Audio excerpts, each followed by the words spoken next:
माझ्या वडिलांची मिरासी गा देवा, तुझी चरणसेवा पांडुरंगा, असं संत तुकाराम महाराजांचा अभंग म्हणत महाराष्ट्रातलं जवळपास प्रत्येक मराठी कुटुंब शेकडो वर्ष पंढरीची वारी करत आहे, संतांच्या विचारांचा जागर करत आहे। आणि याच संत विचारांचा जागर करण्यासाठी आम्ही यंदा संत तुकाराम महाराजांचे टाळकरी हा ज्ञानबा तुकाराम या संत साहित्याला वाहिलेल्या वार्षिकाचा विशेषांक प्रसिद्ध करत आहोत। नमस्ते रामकृष्ण हरी, मी श्रीरंग गायकवाड आणि याच अनुषंगाने आम्ही आलो आहोत आज आळंदीमध्ये। आळंदीमध्ये संत तुकाराम महाराजांची परंपरा खऱ्या अर्थाने त्यांचे थेट वंशज असणाऱ्या ज्या देहूकरांनी गेली शेकडो वर्ष चालवलेली आहे आणि अत्यंत निर्भेळ शुद्ध पद्धतीने हा वारकरी परंपरा हा वारसा ज्यांनी पुढे नेला त्या देहूकर फडाचे गुरुवर्य श्री बाळासाहेब देहूकर यांच्याकडे मी आलेलो आहे।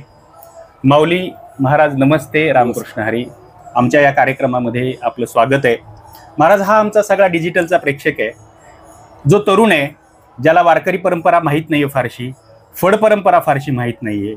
तुम्ही तुमच्या ओघवत्या आणि सोप्या शब्दांमध्ये त्यांना ती समजावून द्यावी अशी पहिल्यांदा विनंती करतो। आपण सुरू असं करूयात, वारकरी परंपरा काही का होईना माहिती आहे, पण फड परंपरा ही नेमकी काय आहे हे जरा थोडक्यात का होईना पण सांगावं। रामकृष्ण हरी। जगद्गुरु तुकोबऱ्यांच्या घराण्यात चालत आलेला हा पारमार्थिक वारसा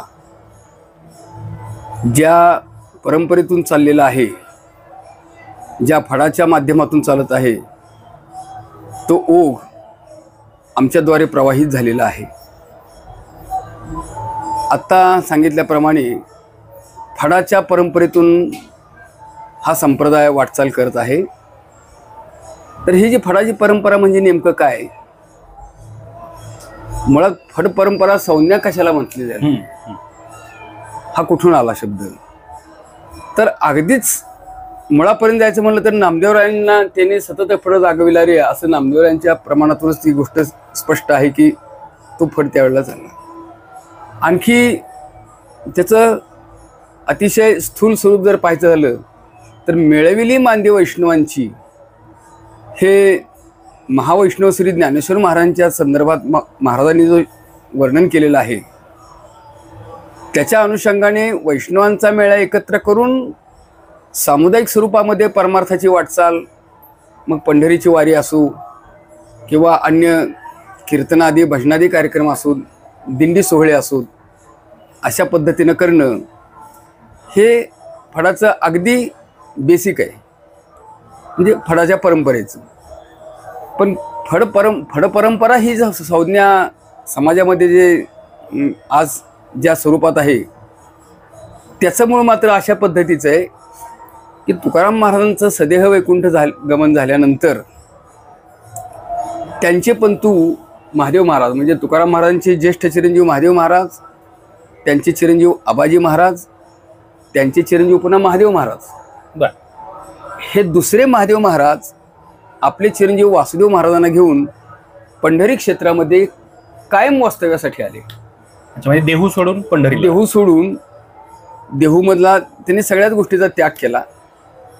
मग त्याच्यामध्ये त्यांनी सगळ्या गोष्टी अक्षरशः अगदी तुळशीपत्रच ठेवलं आणि आपल्या घराण्यामध्ये ज्या पंढरी रायाची उपासना चालत आलेली आहे त्या पंढरी रायाच्या निरंतर सेवेसाठी आपण आता पंढरीलाच जायचं म्हणून त्यांनी सगळ्या गोष्टीचा त्याग करून पंढरपूरला पांडुरंगाच्या रावळात आले। पांडुरंगाच्या रावळामध्ये उभ्या मारुतीच्या ओवरीमध्ये त्यांचं वास्तव्य होतं, याचा उल्लेखही मंदिर समितीच्या काही जुन्या कागदपत्रामध्ये आहे। त्या मोडीची मी काही मराठी भाषांतर मी सुद्धा करून घेतलेली आहेत। हे साधारण किती वर्षांपूर्वीची गोष्ट? साधारणपणे हे 250 वर्षाच्या, साधारण 250 वर्षापेक्षाही जास्त काळ झालेला आहे। तर मग अशा पद्धतीने ते तिथे राहू लागले। मग तत्पश्चात वासुदेव महाराजांनी पंढरी क्षेत्रामध्ये राहिल्यानंतर पाहिलं की महिन्याला पंढरीला वारकरी येतात, पुंडलिकाचं दर्शन करतात, चंद्रभागेचं स्नान करतात, नगर प्रदक्षिणा करतात, पांडुरंगाचं दर्शन घेतात, त्यांच्या परिणती भजन वगैरे काय असेल ते करून आपलं निघून जातात। महिन्याच्या शुद्ध एकादशीचा अशा पद्धतीचा नेम चालतो। पण या सगळ्यामध्ये संघटित स्वरूप नाहीये. हा. विस्कळीत स्वरूपात कुणी केव्हा येतो, त्याच्या त्याच्या सोयीनं जातो आणि येतो. म्हणजे मुळात ही समूह भक्ती आहे. ही समूह भक्ती हा. आहे. मग याच्याकरता पंढरपूरला आलेले आमचे पूर्वज वासुदेव महाराजांनी या सगळ्या लोकांना एकत्रित आणून नाथ महाराजांचं एक प्रमाण आहे, दशमी व्रताचा आरंभ दिंडी कीर्तन समारंभ तेने तो स्वयंभू संतोष पावी. या नाथ महाराजांच्या उक्तीला अनुसरून पंढरीला दशमीला यायचं, संध्याकाळी कीर्तन करायचं, एकादशीला दिंडी नगर प्रदक्षिणा करून पंढरपूरची, संध्याकाळी हरिकीर्तन करायचं, हरिजागर करायचा, द्वादशीला पुन्हा शिरापत करायची, शिरापतीचं कीर्तन करायचं, शिरापतीचे अभंग म्हणायचे, शिरापतीचा प्रसाद द्यायचा आणि मग दशमी, एकादशी आणि द्वादशी 3 दिवस अशा पद्धतीनं पंढरी वारीचा हा नेम सामुदायिक स्वरूपात पार पडून तो नेम पूर्ण करायचा. असं प्रत्येक महिन्याला, प्रत्येक महिन्याच्या शुद्ध दशमी, एकादशी, द्वादशीला वासुदेव महाराजांनी या पद्धतीनं सुरुवात केली. ही सुरुवात करत असताना त्यांना जे अनुयायी वर्ग मिळालेला आहे, त्यांचे जे अनुग्रहित आहेत ते तेवढेच अधिकारी होते, साक्षात्कारी होते, तेही तितकेच अशा प्रकारचे मोठे साधू वृत्तीचे होते ते लोक. त्याच्यामध्ये केदार बाबा कराडकर होते. कराडकरांच्या परंपरेतले मूळ पुरुष केदार बाबा कराडकर. त्याच्यानंतर पुन्हा रामजी पाटील नेवासकर म्हणून होते, नेवाशाचे. त्याच्यानंतर गोदावरी आणि प्रवरा या नदीच्या संगमावर एक टोके म्हणून गाव आहे, कायगाव टोकी त्याला म्हणतात. त्या कायगाव टोक्याचे गोदाजी पाटील टोकीकर हे भगवत भक्तच होते. त्याच्यानंतर पुन्हा कराडपाशी कोळे म्हणून गाव आहे, तिथं घाडगेनाथ बुवा कोळे, घाडगेनाथ बुवा म्हणून होते, तेही अशा प्रकारचे त्यांच्या समकालात ही सगळी मंडळी वासुदेव महाराजांचे अनुयायी बनली. आणि या सगळ्या मंडळींनी मग सामुदायिक स्वरूपात प्रत्येक महिन्याला पंढरीच्या या वारीचा नेम सुरू केला, तो चालू लागला. त्यामध्ये केदारबाबा कराडकर जे होते ते या दिंडीमध्ये अग्रभागी झेंडे वागवायचे आणि दिंडीच्या शेवटी विना वागवायचे. म्हणजे त्यांची मंडळी सगळी. म्हणजे केदार बाबा कराडकरांच्या कराडकर मंडळी पुढं दिंडीमध्ये झेंडे घेऊन चालायचं, मागे दिंडीमध्ये शेवटी विनेकरी असतो, तो विनेकरी केदार बाबांचाच अशा प्रकारचा असायचा. आणि मग सगळे टाळकरी अशा प्रकारची नगर प्रदक्षिणा चालायची. ते गमतीचा भाग असा आहे, तुम्हाला नवल वाटेल, एका वारीला जेव्हा हा दिंडी नगर प्रदक्षिणेचा कार्यक्रम चालू असताना एकादशीच्या दिवशी चौफाळ्यामध्ये म्हणजे पश्चिम दिशेला मंदिरात पंढरपुरामध्ये चौफाळ्यात दिंडी आल्यानंतर कळसाचा अभंग असतो. झळझळीत सोनं सळा कळस दिसे तू सोहळा असा नामदेवरायांचा हा अभंग आहे. हा अभंग चालू असताना सातारच्या छत्रपती शाहू महाराजांची स्वारी पंढरीत आलेली होती. आणि त्यांनी पाहिलं की वारकरी आहेत, झेंडे आहेत, अभंग चाललेला आहे, सगळे अगदी रंगून गेले आहेत, हे कसं काय म्हणून त्यांनी जिज्ञासेने मोठी चौकशी केली. हे कोण मंडळी आहे, कुठून आली, काय आज कसं काय दिंडीचा सोहळा. मग त्यांना सांगण्यात आलं की आज एकादशी आहे, शुद्ध एकादशीची ही दिंडी नगर प्रदक्षिणा चाललेली आहे आणि ही वासुदेव महाराज देहूकरांची ही सगळी अनुयायी मंडळी आहेत आणि ते प्रतिवर्ष महिन्याला अशा पद्धतीचा हा सोहळा 3 दिवसाचा करतात. त्यातल्या आज एकादशीला दिंडी नगर प्रदक्षिणेचा हा प्रकार आणि ही परिक्रमा चालू आहे. शाहू महाराजांना मोठा नवलही वाटलं, त्याच्याबद्दल आदरही वाटला आणि मग त्यांनी सांगितलं की ठीक आहे, असं जर असेल, प्रत्येक महिन्याला जर दिंडी नगर प्रदक्षिणा होत असेल तर आम्ही तरी काही स्वतः या दिंडी नगर प्रदक्षिणेमध्ये उपस्थित राहू शकत नाही, पण आम्हाला असं वाटतं की आम्ही यामध्ये सहभागी आहोत, याची सततची जाणीव आम्ही आणि आमच्या लोकांना राहावी, याकरता आमचं एक निशाण तुमच्या झेंड्यामध्ये आम्ही देतो. ते जर आपण प्रत्येक महिन्याला जर ठेवलं तर मग आम्ही आहोत या भावनेतून अशा प्रकारचा ती परिक्रमा होत राहील. काय हरकत नाही महाराज. राजांना सांगितलं सरकारना, काय हरकत नाही. मग शाहू महाराजांनी तेव्हापासून जरी पटका त्यांचा छत्रपतींचा अर्पण केला आमच्या फडाला. म्हणजे मराठ्यांचा जो जरी पटक्याचं निशाण आहे, ते जरी पटक्याचं निशाण फडाला दिलं, आमच्या फडाला दिलं. नाहीतर जरी पटक्यासारखं हे एखाद्या राजाचं निशाण हे वारकऱ्यांच्या दिंडीमध्ये यायचं काय कारण आहे. बरोबर. तर वारकऱ्यांच्या दिंडीमध्ये येण्याचं कारण हे आहे की स्वतः शाहू महाराजांनी दिलं हे वैभव छत्रपतींचं हे जरीपटक्याच्या रूपात दिंडीमध्ये सहभागी करून अशा प्रकारची विनंती केली. त्याप्रमाणे आजही पंढरीला प्रत्येक महिन्याला आमची जी दिंडी निघते त्यामध्ये जरीपटका असतो. अच्छा, जरीपटका असतो. क्या बात. या पद्धतीनं तर अशा पद्धतीनं पंढरीत 3 दिवसाचा वारीचा नियम वासुदेव महाराजांनी सुरू केला. इतकंच नव्हे तर पैठण, त्र्यंबकेश्वर, आळंदी, गोरखनाथ म्हणजे 32 शिराळ्याजवळचं गोरखनाथ, गोरोबा काकांचं तेर या संतांच्या क्षेत्री जायचं, तिथला समाधी सोहळा साजरा करायचा आणि तिथला नियम पार पाडायचा. ते पण दिंडीनं बरं का. दिंडी पंढरपूरहून पायी दिंडी करायची, पैठणला जायचं, पंढरपूरहून पायी दिंडी काढायची, गोरोबा काकांच्या तेरला जायचं, पंढरपूरहून पायी दिंडी काढायची, आळंदीला यायचं आणि संतांचे समाधी सोहळे दिंडीने येऊन अशा प्रकारे करायचे. ही दिंडी चालवण्याचं काम सुद्धा केदारबाबा कराडकरच. बरं बरं. प्रामुख्याने झेंडे, विना हे त्यांनी निरंतर वागवायचे. आणि त्याच्याबरोबर आमचे दिंडीवाले काही निर्माण झाले. मग काही कराडकर आले, काही टिंबूकर आले, काही देशमुख मंडळी आली, आणखी पुष्कळ असे वाढत गेली मग अनुयायी वर्ग त्यांचा.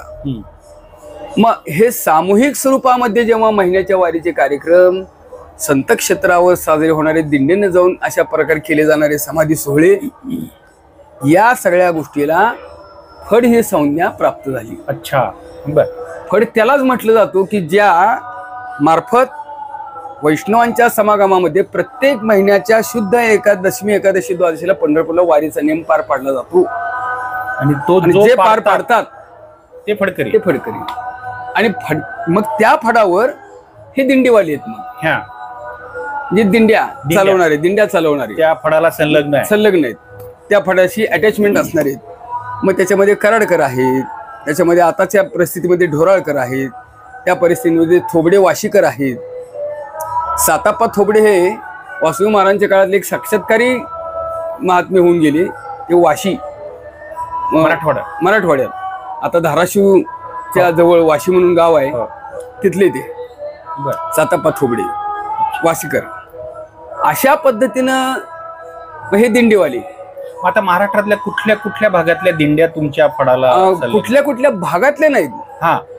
हे दिंडीवाले आहेत.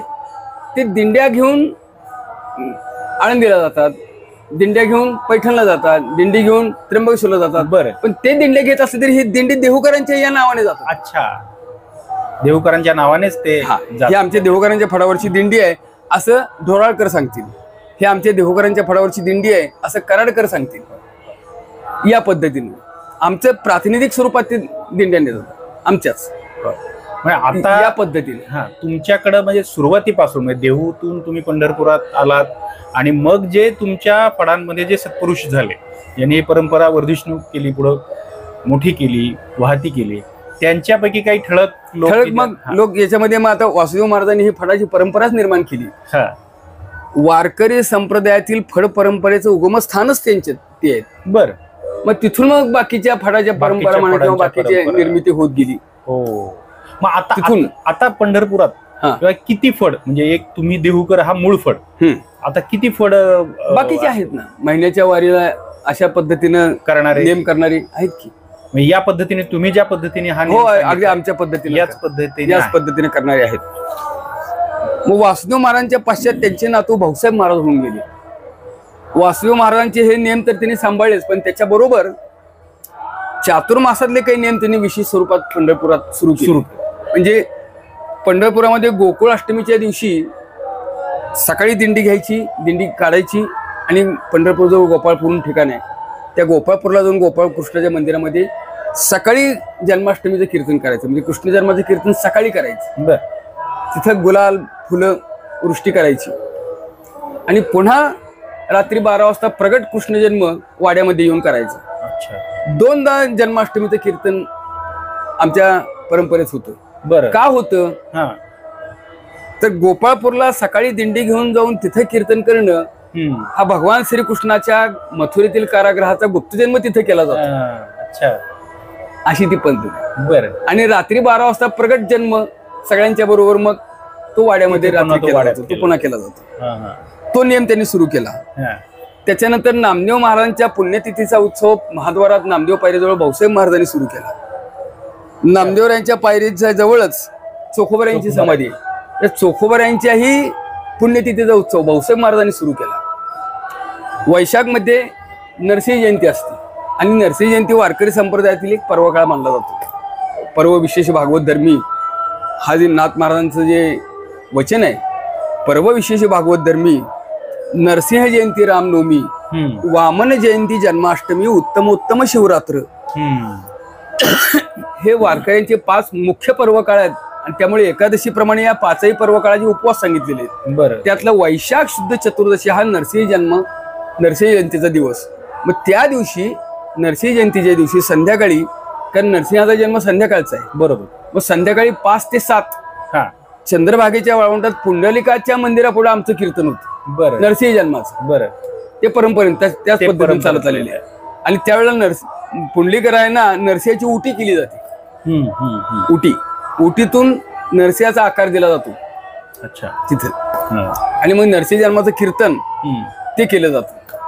त्याच्यानंतर चैत्र शुद्ध नवमीला राम जन्माचं कीर्तन, रामनवमीचं कीर्तन, हो, तो नियम भाऊसाहेब महाराजांचा. त्याच्याशिवाय आषाढीपासून कार्तिकीपर्यंत आमच्या महाद्वारातल्या वाड्यामध्ये रोज रामायण, गाथा, ज्ञानेश्वरी आणि भागवत, नाथांचं भागवत यांचं नित्य पठण करणं, त्याचं शक्य असेल तिथे विवरण करणं आणि 4 महिन्यामध्ये पूर्ण रामायण पूर्ण करणं, भावार्थ रामायण हा नियम त्यांनी रोज ते वाचायचं, चातुर्मासात करायचा.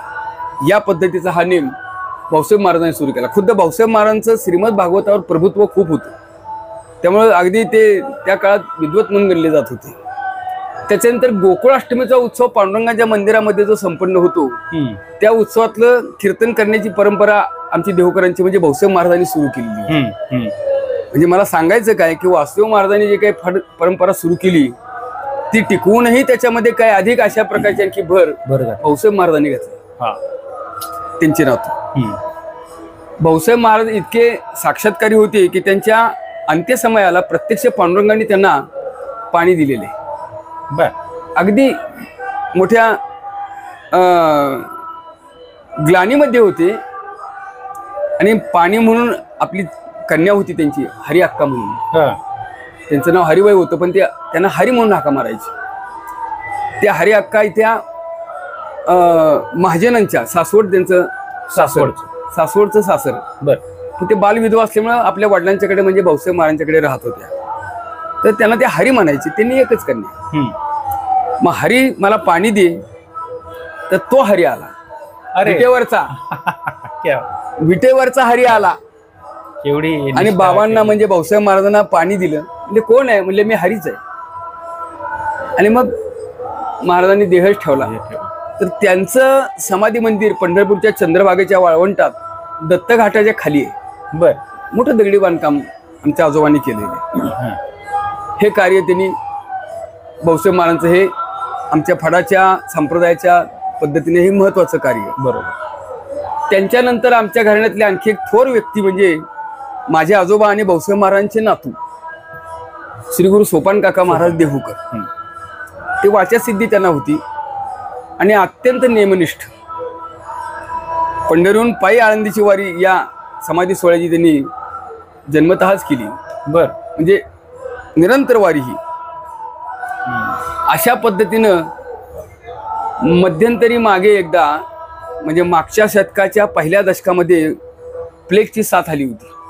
बरोबर. आणि लोक शहरं खाली करा, शहरं खाली करा, वारी बिरी काही नाही. जसं आता कोरोनाच्या काळात आपलं सगळं निर्बंध आले होते तसं. पण आमच्या आजोबांनी ते काहीही न जुमानता गोपाळपूरला जाऊन काल्याचं कीर्तन केलं. डमरी नावाचे एक ब्रिटिश अधिकारी होते. तो बंदी हुकूम मोडून त्यांनी ती गोष्ट संप्रदायाच्या दृष्टीने अगदी कराराने तो नियम पार पाडला, मोठ्या निर्धाराने. त्याच्यानंतर लहान मोठे उत्सव कोरोना काळातही तुमच्या फडाचं म्हणजे मी व्हिडिओ बघितला परंपरा खंडित झाली. वारीची नाही, उत्सवाची नाही, भजनाची नाही. मग वासुदेव महाराजांचा महिन्याचा पुण्यतिथीचा उत्सव आमच्या फडावर होतो. पण केवळ आमच्याच फाडावर होतो असं नाही, आमच्या फाडातले ज्या शाखा उपशाखा निर्माण झाल्या हा. अशा पंढरपुरामध्ये वासुदेव महाराजांचा हा समाधी सोहळा, त्यांच्या पुण्यतिथीचा सोहळा पंढरपुरात 7 ठिकाणी होतो एकाच वेळेला. बरं. आणि तो महिनाभर असतो. अच्छा. मग महिनाभर तुकाराम महाराजांच्या गाथ्यावरचं भजन, हो. महिनाभर मिष्टान्नाचं जेवण, महिनाभर कीर्तन, 7 ठिकाणी 30 दिवस अशा पद्धतीनं रोज 7 ठिकाणी पंक्ती, 7 ठिकाणी भजन, 7 ठिकाणी कीर्तन. बरं. आणि हे सगळं देवकर फाडाच्या आमची मूळ शाखा आमची. हा. त्याच्यानंतर आमच्या उपशाखा निर्माण झाल्या. हे कोल्हापूर भागातली काही आहेत, इकडची काही आहेत, इकडची काही आहेत, ते त्या शाखा उपशाखा या पद्धतीने. तर तोही चातुर्मासात नियम. श्रावणामध्ये भाऊसाहेब महाराजांचा पुण्यतिथी उत्सव पंढरीमध्ये होतो. तर त्यांचे नातू सोपान काका महाराज, अच्छा, तर त्यांनी संप्रदायाचं कार्य अधिक विस्तारित केलं. हो. आणि त्यांचे चिरंजीव आणि माझे वडील वैकुंठवासी तीर्थरूप ज्ञानेश्वर माऊली महाराज देहूकर, त्यांनी तर आमच्या फळाच्या आणि संप्रदायाच्या दृष्टीने अगदी कळसच केला. कळस या अर्थाने की नामदेव महाराजांच्या जन्मसप्तशताब्दीच्या निमित्ताने कुणालाही माहीत नसलेली गोष्ट त्यांनी त्यावेळेला केली. म्हणजे कोणती? तर 1972 मध्ये घुमान हे पंजाबमध्ये ठिकाण आहे, हे कोणालाच माहित नव्हतं. बरं. म्हणजे 72 म्हणजे 80च्या दशकात. 80च्या दशकात. तर त्याचा धांडोळा त्यांनी घेतला. नामदेव महाराज घुमान येथे गेलेले होते ही माहिती त्यांनी घेतली. तुमच्याच सकाळचे संपादक जी स बागलकोटे मिरजचे, हो हो हो, ते बागलकोटेंना बरोबर घेतलं पत्रकार म्हणून आमच्या यात्रेत. अच्छा. आणि तीर्थयात्रा करत करत करत मग पंजाबमध्ये नामदेव महाराजांचा जन्मसप्तशताब्दीचा सोहळा घुमानमध्ये केला. अरे क्या बात. पहिला. एवढी मोठी प्रसिद्धी दिली तुमच्या सकाळने. त्यावेळेला लेखमालाच चालू केली. त्यावेळेला दिवंगत आपले स्वर्गीय नानासाहेब परुळेकर होते, नाभी परुळेकर. त्यांनी फार मोठी याला प्रसिद्धी दिली. त्या काळात टीव्ही नाही, त्या काळात मोबाईल नाही, इतर प्रसार माध्यमं नाहीत. त्या वर्तमानपत्राच्या सकाळने एवढी मोठी प्रसिद्धी दिली की एकदम फ्लॅश आउट झाली ही बातमी.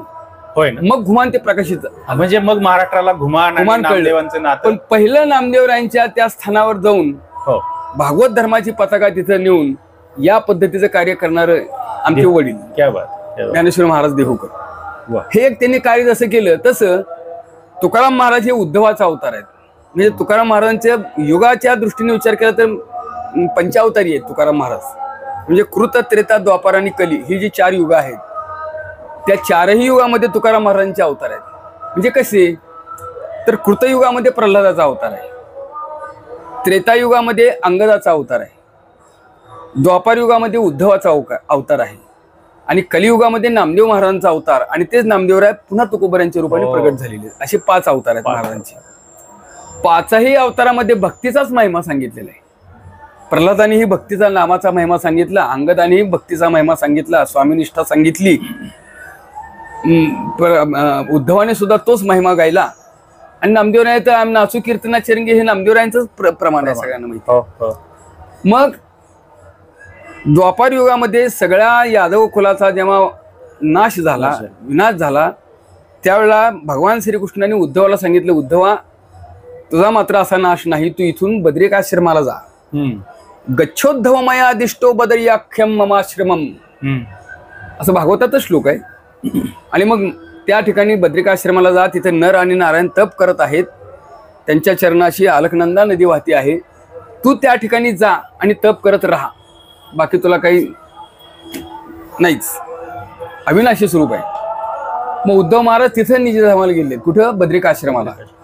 मग उद्धव महाराज बद्रिकाश्रमाच्या ठिकाणी अशा प्रकारे जाऊन राहिलेली आहेत आणि तुकोबऱ्यांचाच पूर्व अवतार आहेत. ही गोष्ट लक्षात घेऊन आमच्या वडिलांनी तुकाराम महाराजांची मूर्ती बद्रिकाश्रमाला जाऊन स्थापन केली. बरं. हे औचित्य साधून. अच्छा, मग तिथं तुकाराम महाराजांची मूर्ती आहे. तिथं बाबुलकर शास्त्रींचं महाराष्ट्र भवन म्हणून ठिकाण होतं. साधारण 1978च्या सुमारातला हा काळ असला पाहिजे. त्यावेळेला बाबुलकर शास्त्रींच्या त्या महाराष्ट्र भवन मध्ये ही मूर्ती स्थापना तिथे केली. बरं. म्हणजे केवळ महाराष्ट्र आणि आमच्या फळापुरतं मर्यादित न राहता आमच्या वडिलांनी नामदेवरायांच्या घुमानला गेली, बद्रिकाश्रमाला, हिमालयात मूर्ती स्थापना चालवायचा आहे तर खऱ्या अर्थाने या अर्थाने तो चालवला. आणि त्याचबरोबर हा फोटो. हा, मला मला एक सांगा, म्हणजे तिथे मंदिरामध्ये पंढरपूरच्या पांडुरंगाच्या मंदिरामध्ये तिथं पण तुकोबारायांच्या पादुका आहेत ना. अन्य काय गोष्टी आहेत तिथे पादुका, आणि त्या हो. कधीच्या असतील, त्या कोणी स्थापन त्या केल्या? नाही सांगते, पण बऱ्याच वर्षांपूर्वी बऱ्याच वर्षापूर्वीचे त्यांची पूजा अर्चा बाकीच्या होते, सगळ्या होते, गोष्टी होते. आहेत. तिथं आता तर त्याला देऊ संस्थेनं तर त्याला आता पादुकांना चांदीचं कवच बसवलेलं आहे. बसवलंय. तिथं बोर्डही लावलेला आहे. आणि आणि अजून मी एक बघितलं होतं की तुमच्या फळावर अभंग गाथा आहे, ज्याला काय ओळीची गाथा. ओळीची गाथा. ठीक आहे मायापाशी. हा, आणि एक मोठी पण मी हो. फोटो बघितला, ते आमच्या वडिलांनी वरच्या- लिहून घेतलं. तर ते काय आहे? त्याचं कारण सांगतो तुम्हाला. हीच पंजाबची यात्रा घुमानला जात असताना आम्ही अमृतसरला गेलो. गुरुद्वारामध्ये अमृतसरचं सुवर्ण मंदिर पाहिलं. हा. सुवर्ण मंदिर पाहिल्यानंतर मग तिथं त्याचं गुरुग्रंथ साहेबांचा जो ग्रंथ होता हा. तो भला मोठा होता असा, हा. आणि त्याचं पठण चाललेलं होतं, शबद कीर्तन चाललं होतं. हम्म. आमच्या वडिलांच्या डोक्यात ही आयडिया आली की हा ग्रंथ आहे, हा हस्तलिखित लिहिलेला आहे आणि विशेष स्वरूपातला आहे. मग हा जर ग्रंथसाहेब जर या पद्धतीनं होऊ शकतो तर आपण तुकारामांची गाथा या पद्धतीने लिहायला काय हरकत आहे.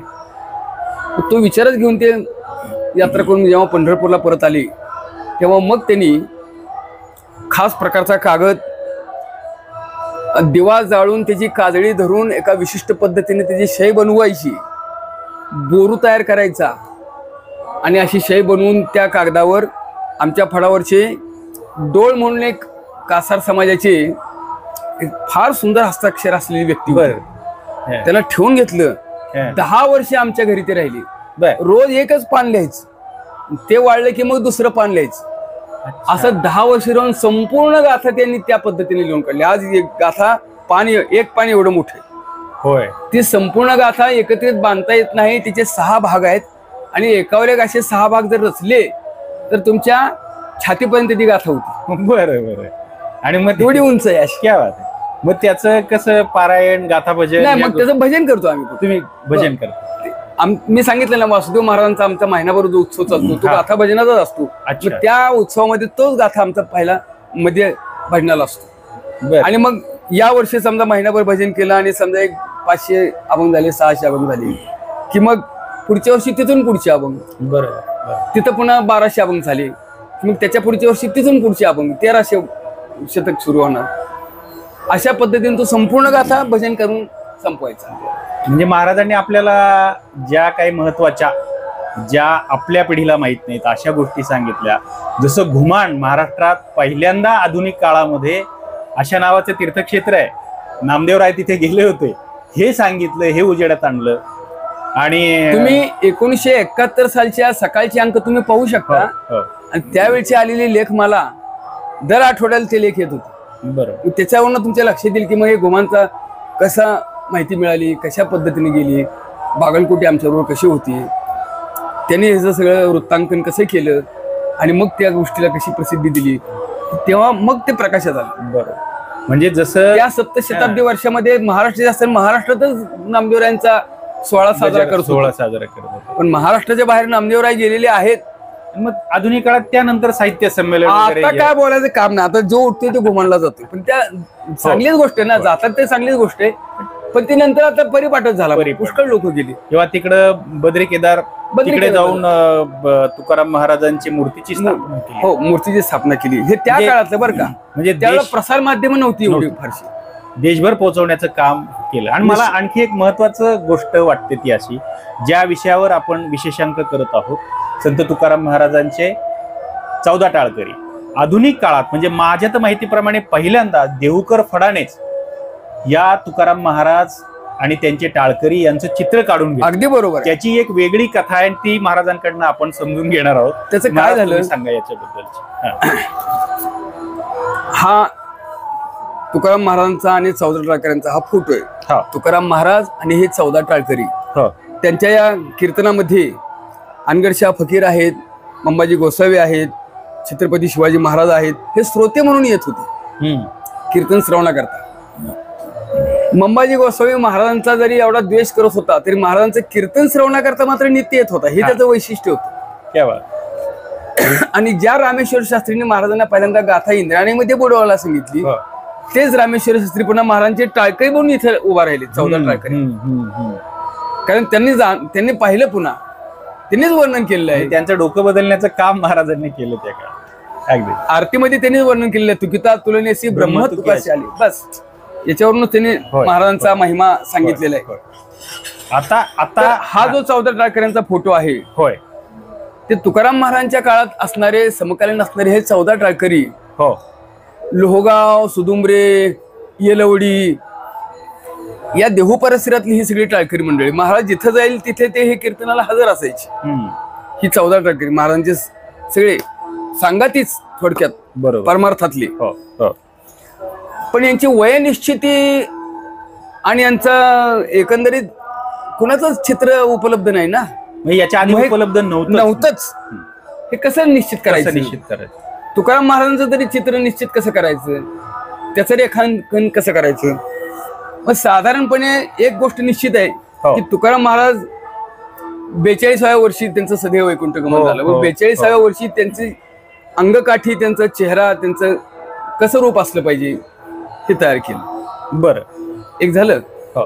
आता ही जी टाळकरी मंडळी आहे, तयार करण्यात सांगतो की ही जी टाळकरी मंडळी आहेत, याच्यामध्ये गवरशेठ वाणी आहेत, संताजी जगनाडे आहेत, शिवबा कासार आहेत, मल्हारपंत चिखलीकर आहेत, रामेश्वर शास्त्री वाघोलीकर आहेत, काही ब्राह्मण मंडळी आहेत, काही इतर मंडळी आहेत. मग यांची वेशभूषा, यांचं वय वगैरे कसं लक्षात घ्यायचं, मग त्याची निश्चिती. आणि हे सगळं डॉक्टर सदानंद मोऱ्यांचे जे पिताश्री होते, वैकुंठवासी श्रीधर अण्णा, त्यांनी या बाबतीतली काही माहिती पुरवली. आणि मग पुण्याचे एक प्रसिद्ध चित्रकार जी.बी. दीक्षित यांच्याकडे आमचे वडील गेले. मग ते म्हणले असं एक चित्र काढायचंय, पण ते काल्पनिक जरी असलं तर ते वास्तववादी चित्र आपल्याला बनवायचं. चित्र काल्पनिक असू द्या, पण वास्तवतेला धरून ते चित्र आपल्याला काढायचं. कल्पना आणि वास्तवता याचा तो मेळ बसला पाहिजे. आणि या पद्धतीनं मग ते चित्र काढायचं ठरवलं. पहिल्यांदा तुकाराम महाराज कसे पाहिजेत, तर तुकाराम महाराज कीर्तन करताना पाहिजेत. आता प्रचलित जी कीर्तन पद्धती तसं नाही, हे आता या फोटोत दाखवल्या तसं पाहिजे. खुद्द आमचे वडील जी.बी. दीक्षितांच्या पुढे अशाच पद्धतीनं कंबर बांधून उभा राहिले, गळ्यात विना घेतला, चिपळ्या हातात घेतल्या, या पद्धतीने त्यांचे हात पाहिजे, ही पोच पाहिजे. जी.बी. दीक्षितांनी ते लक्षात ठेवलं. मग चेहरेपट्टी कशी पाहिजे, वेशभूषा कशी पाहिजे, ते निश्चित केलं. मग बाकीच्यांची, मग आता गवरशेठ वाणी म्हटल्यानंतर लिंगायत साधारणपणे वाणी लोकांचा वेशभूषा कशी पाहिजे, तेली लोकांचा वेशभूषा कशी असली पाहिजे, त्याच्यानंतर पुन्हा शिवबा कासारांची वेशभूषा कशी असली पाहिजे, ब्राह्मण मंडळी जी आहेत त्यांची वेशभूषा कशी असली पाहिजे. याला मालजी गाडी हे महाराजांचे जावई होते, महाराजांचे बंधू होते, कान्होबाराय आहेत, महाराजांचे जावई मालजी गाडी आहेत, येलवडीचे, हे कान्होबाराय, मालजी गाडे हे मालजी गाडी आहेत, भागीरथीचे पती.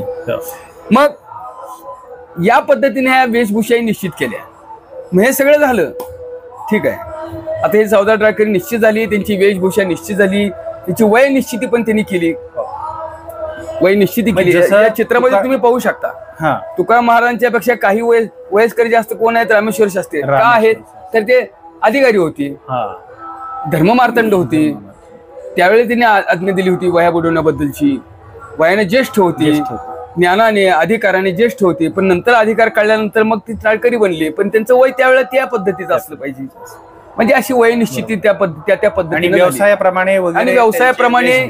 व्यवसायाप्रमाणे जाती धर्माप्रमाणे, त्यांच्या आचार विचाराप्रमाणे अशा पद्धतीने त्यांची वेशभूषा ठरली. म्हणजे हे तुकाराम महाराजांचे जसं मॉडेल बनून उभे राहिले तसं बाकीच्यांचाही काही, मग तो कल्पनेने निश्चित केलं. मग त्याच्यानंतर मग श्रोतृ वर्गामध्ये कोण दाखवायचं, तर लोहगावला परिचकाराचा वेढा पडला होता तेव्हा तुकाराम महाराजांच्या कीर्तनात शिवाजीराजे.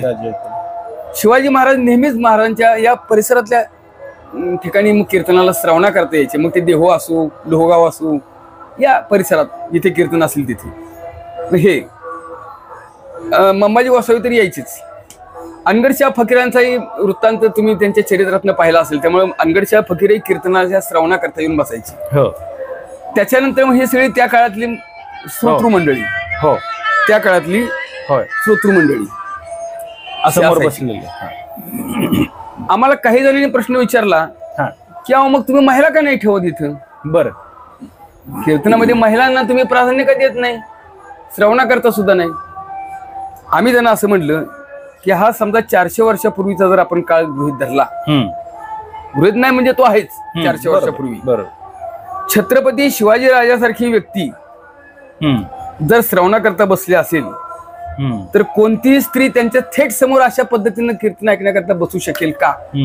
400 वर्षांपूर्वी. 400 वर्षापूर्वी त्यावेळची समाज स्थिती, त्यावेळची समाज रचना, त्यावेळची मान मर्यादा, त्यावेळचा पद्धत वागण्याची, हे परंपरा. लक्षात घेतल्यानंतर परंपरेला अनुसरून ती गोष्ट तशी, हा त्या बसल्याही असतील पण आणखी थोड्याशा बाजूला कुठेतरी पडद्याआड असतील, टाळकऱ्यांच्या मागे असतील किंवा आणखी कुठेतरी असतील, नाही असं म्हणता येणार नाही, पण थेट इथं समोर बसून ऐकत असतील अशी कल्पना आम्ही करू शकत नाही. बरोबर. आताच्या सगळ्या गोष्टी समान पाहिजेत या भूमिकेवर येऊन तशा दाखवणं वेगळं, बरोबर. या काळात आधुनिक काळात, पण त्या काळामध्ये ती स्थिती लक्षात घेता आम्हाला ती योग्य वाटलं नाही, बरोबर, म्हणून आम्ही ती समोर महिला दाखवल्या नाही. याचा अर्थ महिलांना आम्ही दुय्यम देतोय स्थान असं नव्हे. त्यावेळच्या समाज रचनेला अनुसरून आपल्याला ते करायचं. बरोबर. वास्तवता जास्तीत जास्त आपल्याला त्यात यायला पाहिजे. वास्तवता यायला पाहिजे. बरोबर आहेत. नाहीतर बहिणाबाई सारखे अधिकारी संत महाराजांचे अनुयायी आहेतच ना, बरोबर. मग त्यांचा अधिकार कोण ना करू शकेल. अगदी. बहिणाबाईंचे अभंगही प्रमाण मानले जातात. हो. त्यामुळे अशा पद्धतीने हा फोटो मग 1968 साली पहिला प्रकाशित केला आम्ही. बरं. 1968 साली आमच्या वासुदेव महाराजांचा शताब्दी सोहळा चालू होता पंढरीमध्ये, हा भाद्रपद महिन्यातला उत्सव, आणि त्याचं औचित्य साधून हा फोटो आणि ही तुकाराम महाराजांची आमची ओळीची गाथा. आमचे पूर्व जेव्हा हे वासुदेव महाराज आणि त्यांचे वडील पंढरपूरला कायम वास्तव्यासाठी आले त्यावेळेला देहूहून काय आणलं असेल तर हस्तलिखित अभंगाची वही सोबत बर. हस्तलिखित म्हणजे अभंगाची वही, बाकी काही नाही, पण गाथा सोबत हस्तलिखित. मग त्याच्या वहीतल्या क्रमानुसार अशा पद्धतीने आम्ही अभंग लावत जो गेलो, त्याची जी ओळ तयार झाली ती ही ओळीची गाथा. मग त्या ओळीच्या गाथेचं आवृत्तीचं प्रकाशन आणि या फोटोचं प्रकाशन 1968 साली पंढरपूरच्या गांधी रोडवर असलेल्या श्री निवृत्तीनाथ महाराजांच्या मंदिरामध्ये मग हा सोहळा मोठ्या प्रमाणात झाला. बरं. चांगला सोहळा झाला त्यावेळेला. आणि मग याचं प्रकाशन केलं, मग कुठे गाथेत वगैरे वापरला का हा फोटो, छापला का? गाथेत फक्त हा मधला फोटोच आम्ही वापरतो. हा, एक सिंगल तुम्हाला दाखवतो ना. होय. इथे गाथा आहेच. हो. या गाथ्यामध्ये फक्त एवढाच फोटो आम्ही वापरतो. हे देहूची विठ्ठल रुक्मिणी आणि हा फोटो तोच फोटो आहे. म्हणजे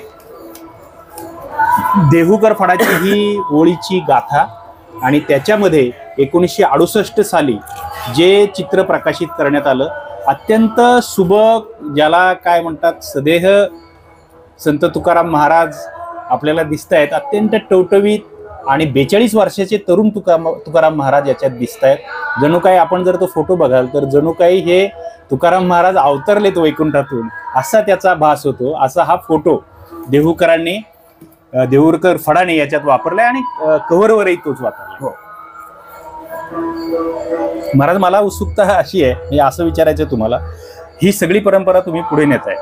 आपण आधुनिक काळाचा उल्लेख करतो, त्या आधुनिक काळात आता कीर्तन पद्धती काही थोडीशी बदलली म्हणा, किंवा त्याला थोडंसं प्रसिद्धी, चमकधमक या सगळ्या गोष्टी आता दिसत आहेत. युट्यूबवरनं कीर्तने दिसत आहेत, कोण आचार्य, कोण विनोदाचार्य, कोण या सगळ्या पद्धती आहेत. पण याही काळात तुम्ही तुमची शुद्ध सांप्रदायिक काही गोष्टी जपून ठेवल्या, जशा मूळ वारकरी चाली असतील, मूळ तुमच्या परंपरा असतील, त्या कुठल्या गोष्टी तुम्ही जाणीवपूर्वक जपून ठेवल्यात? की हेच भजन, वारीची नेम, भजनाची नेम, परंपरा म्हणजे एकादशीची नेम, वारीला जाण्याची नेम, जागर. आमचा जागर आता इथं रोज उभारून रात्रभर जागर असतो. बर. एकेका गावचा जागर ही संकल्पना आधुनिक लोकांना माहिती नाही. वारकरी संप्रदायाचं नाव घेतात पण जागर हा काय प्रकार त्यांना माहितच नाही. आता काल आमच्या मोहिते वडगावच्या मंडळींचा रात्रभर जागर झाला. परवा दिवशी सवादे म्हणून कराडपशी गाव आहे त्याचा जागर झाला.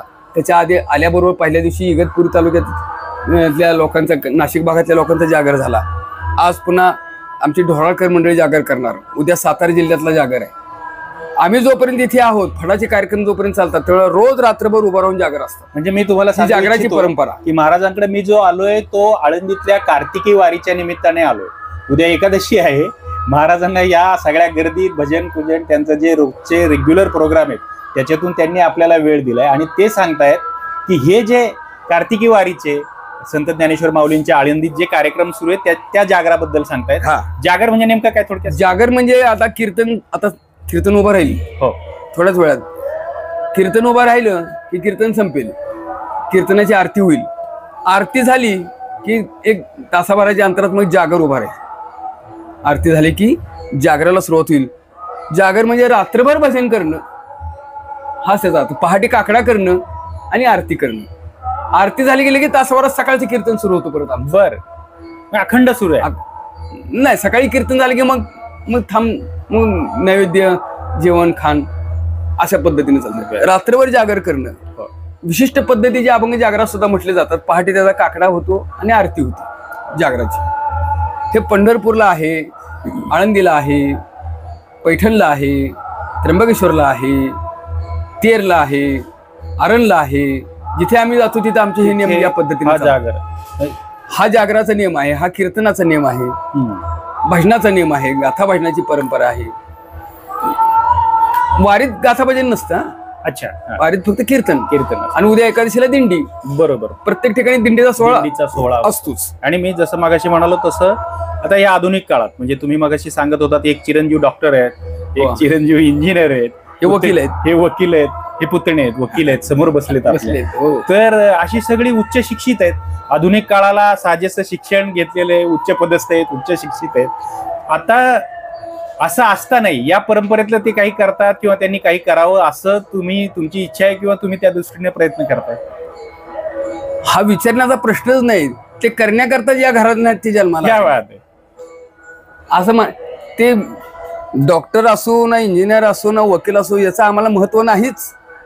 आम्हाला महत्व ते या घराण्यात जन्माला आलेत ना, पहिलं हे कर्तव्य करा, मग तुमचं बाकीचं सगळं काय असेल ते. बरोबर. म्हणून आमचे थोरले चिरंजीव इंजिनियर होऊन सुद्धा इंजिनियर होऊनही न झाल्यासारखे, कारण ही परंपरा सांभाळते. बरोबर. स्वतः एम.ए. बीएड लेक्चरशिप केलेली आहे. अच्छा. हो, म्हणजे प्राध्यापक होतो तुम्ही. मग मी काय असं म्हणलं नाही की आता मी प्राध्यापक चला आता आपला काय विषय राहिला आता घेऊ कुठेतरी पुण्यासारख्या ठिकाणी फ्लॅट घेऊन राहू, मस्तपैकी आपलं आयुष्य, पेन्शनचं आयुष्य आपण जगत राहू, असं नाही विचार. हे आम्ही याच्याकरता जन्माला आलोय. तुका म्हणे देह पडो या चिंतने, पुढे लागे येणे यासाठी. या भूमिकेतून आम्ही इथं हे सगळं करतोय. आणि दुसरी गोष्ट लक्षात घ्या, हे आधुनिक आणि विज्ञान जे तुम्ही म्हणता आहात ते आहे ठीक आहे. भौतिक सुखाच्या संपन्नतेच्या दृष्टीने चाललंय ते पुढे सरकतच राहणार आहे, ह्यात काय वाद नाही. पण मूळ मुद्दा जो तत्वाचा आहे, जे सत्यतेचा आहे, जो परोपकाराचा आहे, किंबहुना 16व्या अध्यायामध्ये जे अशा प्रकारचे दैवी संपत्तीचे गुण सांगितलेले आहेत, तुमच्यामध्ये मग किती एकमेकांना प्रेमभाव आहे, तुमच्यामध्ये किती प्रकारची भक्ती आहे, एकमेकांबद्दलचा विश्वास आहे, एकमेकांच्या बद्दलची श्रद्धा आहे, किती अहिंसेची जपणूक तुम्ही करता आहात, एकमेकांना उपकाराची दृष्टी तुमच्या ठिकाणी किती आहे, एकमेकांना सहकार्याचा भाग किती आहे. हा काळ बदलू, आधुनिक काळ येऊ, विज्ञान येऊ, त्याच्यात हे मूळ तत्व बदलत नाहीत. हे दैवी संपत्तीचे गुण संपत नाहीत, ते आहेतच. आमचं म्हणणं एवढंच आहे की भले तुम्ही आता फार अगदी संतांच्या भूमिकेत जाऊन तुम्ही करा असं आम्ही म्हणत नाही, पण तुमच्या कौटुंबिक पातळीवर तरी तुमचं राहू दे ना. आणि ते करण्याकरता हे गरजेचं आहे आता सध्या. बरोबर. तुम्ही संतत्वाच्या भूमिकेवर जाऊन अगदीच तुकाराम महाराजांनी जे केलं, ज्ञानेश्वर महाराजांनी जे केलं, अशा पद्धतीने तुम्ही करत राहा. तुम्ही आपण पोहोचूच शकत नाही तिथपर्यंत. आम्ही तरी कुठं पोहोचलेलो, पण पोहोचत नाही याचा अर्थ आपल्याला किमान आपलं प्रापंचिक जीवन तरी सुसह्य व्हावं इतकं तरी वाटतं की नाही प्रत्येकाला. ते आताच्या काळात ते शक्य होईना ना, त्याच्याकरता हे महत्वाचं आहे. क्या बात. मला असं वाटतं एवढं ओघवतं, एवढं सुंदर, एवढं सोपं, एवढं थेट आणि नेमकं महाराजांनी जे सांगितलंय, फडकरी जी परंपरा आहे थेट तुकाराम महाराजांचे वंशज आहेत. त्याच्यामुळं काय म्हणतात, ती जी वाणी आहे ती त्यांनीच दिली, तोच बोलविता आहे, तोच चालविता आहे. आणि त्यांनी जे सांगितलं, ही जी फडकरी परंपरा आहे आपण जसं आधुनिक काळ म्हणालो, अमुक काळ म्हणालो, पण ही तत्व चिरंतन आहे. म्हणजे हा विचार चिरंतन आहे. आणि तो विचार काय आहे? तो समतेचा आहे, सामाजिक ऐक्याचा आहे, बंधुभावाचा आहे, प्रेमाचा आहे, विश्वासाचा आणि आहे. विश्वासाचा आहे. ही सगळी मानवी मूल्य जी आहे. आज एकमेकांमध्ये जे संशयाचं वातावरण निर्माण होत चाललेलं आहे, हो, एकमेकाबद्दल जे अविश्वासाचं वातावरण निर्माण होत चाललेलं आहे, एकमेकापासून जो दुरावा निर्माण होत चाललेला आहे, तो फार लांब कुठं नाही, आपल्या कुटुंबातच आहे. हे सगळं कुटुंबातच आहे. आधी आपण इथं आपलं पाहना. बरोबर बरोबर. जयाची आहिकीचे धड नाही त्याचे परत्र पोसीचे काय, असं ज्ञानोबा काय म्हणतात. आधी तुमचं घरातच जर नीट नाही तर तुम्ही काय जगाला काय सुधारणार जगाला सांगणार. सांगा. बरोबर. तेव्हा या गोष्टी किमान आपल्या पातळीवर तरी आपल्या व्यवस्थित राहण्याकरता, याच्याकरता हा जागर आहे. म्हणजे जो संत विचारांचा जो जागर तो आहे. याच्याकरता आणि हा जो महाराजांनी या सगळ्या टाळकऱ्यांचा जो फोटो दाखवला, त्याच्यातला जो संदेश आहे तोही सामाजिक ऐक्याचा आणि बंधुभावाचा संदेश आहे. परत प्रश्न कारण सर्व जातींमधले हो, हो, हो. टाळकरी तुकाराम हो. महाराजांनी जमवले होते, हो. त्यांच्या भोवती जमले होते. आणि तो जागर देहूकर फड आणि बाळासाहेब महाराज आणि त्यांची आणखी एक मुद्दा जाता सांगा, बोला. आणि हा विचार दृढ होण्याकरता वाऱ्या करावं लागतात, म्हणून आळंदीला यावं लागतं, म्हणून पंढरीला यावं लागतं, म्हणून नेमधर्म सांभाळावे लागतात, म्हणून ही परंपरा चालवावी लागते. हा एकदा विचार एका कीर्तनातून कोणी सुधरत नाही. एकदा पंढरीला गेला की मग तो काय आयुष्याचं त्याचं बदलून जात नाही. म्हणजे सातत्य लागतं.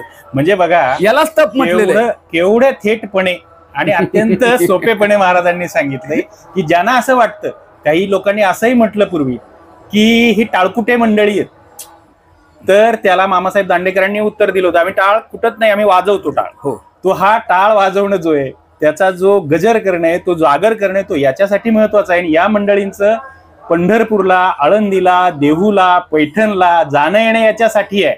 जसे सीमेवरचे सैनिक आपल्या देशाचं, माझं मत आहे, संरक्षण करत असतात, तशी ही सगळी वारकरी मंडळी आपल्या सामाजिक ऐक्याचं, समतेचं, बंधुभावाचं रक्षण करतायत आणि आपल्या कृतीतून करतायत आणि त्याच्यातून संदेशही देत आहेत. हा संदेश नाही तरी महाराजांनी म्हटलेलंच आहे, ते सीमेवर युद्ध करतात, आम्ही रात्रंदिवस आम्हाला युद्धाचा प्रसंग, अंतर्बाह्य जग आणि मन आहे. बरोबर बरोबर. क्या बात. हा संघर्ष आपला चालू आहे. तू होय होय. त्यामुळं महाराजांचे खूप खूप धन्यवाद.